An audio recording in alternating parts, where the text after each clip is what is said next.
Now, once we have our gravity, once we added the gravity to the scene, and you have everything how you want it set up, you go ahead and press play.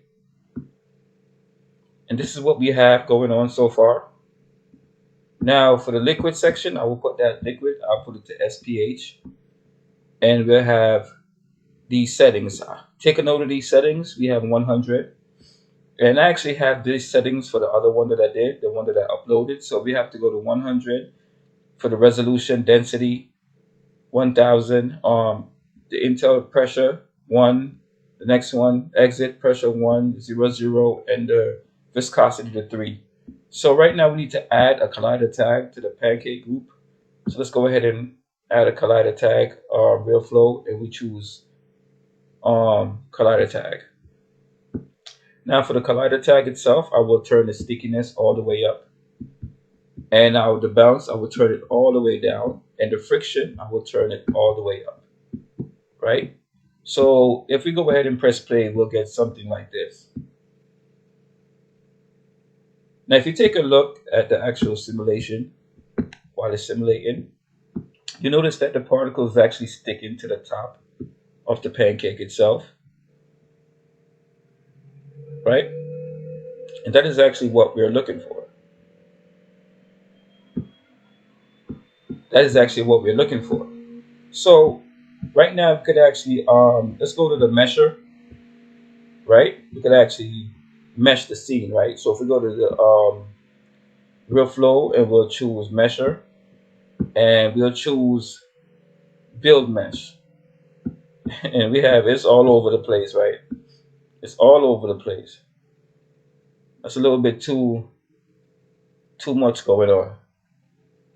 So you actually need to mess around with the settings some more. Maybe I'll turn up the actual I'll probably have to turn up the emitter to make it a little bit more sticky, mess around with the settings some more. So let's go ahead and mess around with the settings some more. Let's go back and we will let's mess around with it. So let's go to the collider tag. So we have everything here. Let's go to the fluids. So we have liquid SPH and we have the viscosity.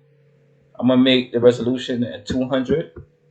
Now, the more resolution you have, or 2000, you can put it to 2000, but it's gonna take a long time to process. So let's see. So it's going. So now we made it more thicker and more like a sticky type. And you see how long it's taking to process. When this happens, that's why I try to work at a low resolution. And once I get the look I'm looking for, then I actually turn up the resolution. But for now, I'm gonna put it to like 200 because it's too much going on. It's way too slow for me. We have a lot of image, a lot of fluids going on, right? A lot of it. But turning up the actual resolution will fix that. And you just need to add texture to the scene. We still have our background and everything in the scene. If we unhide everything, we have that. We still have our background and everything in the scene already. But you could also fix the actual emitter right here by using the K volume. Remember, that's what we did before. We just used the K volume and we fix it up.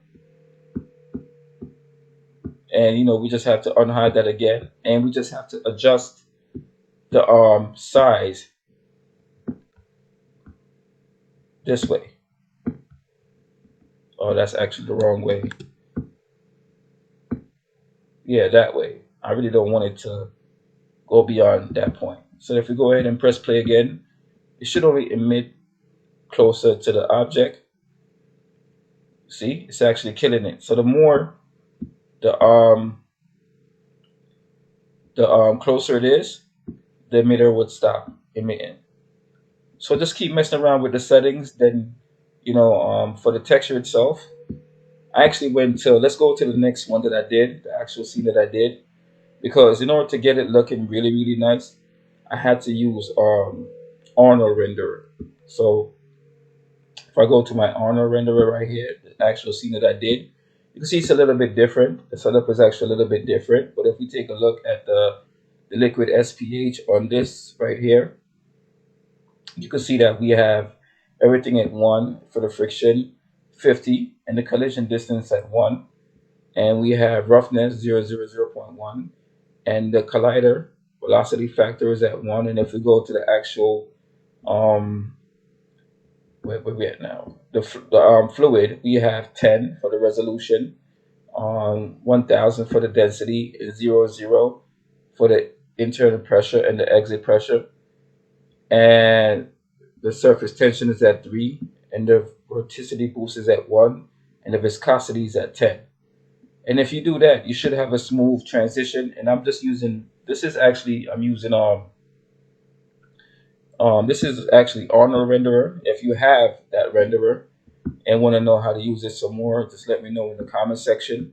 But for the Arnold renderer, I have this set up. I just have camera at 1, 2, 2. It's very low settings for this because it's just a tutorial I was doing it for.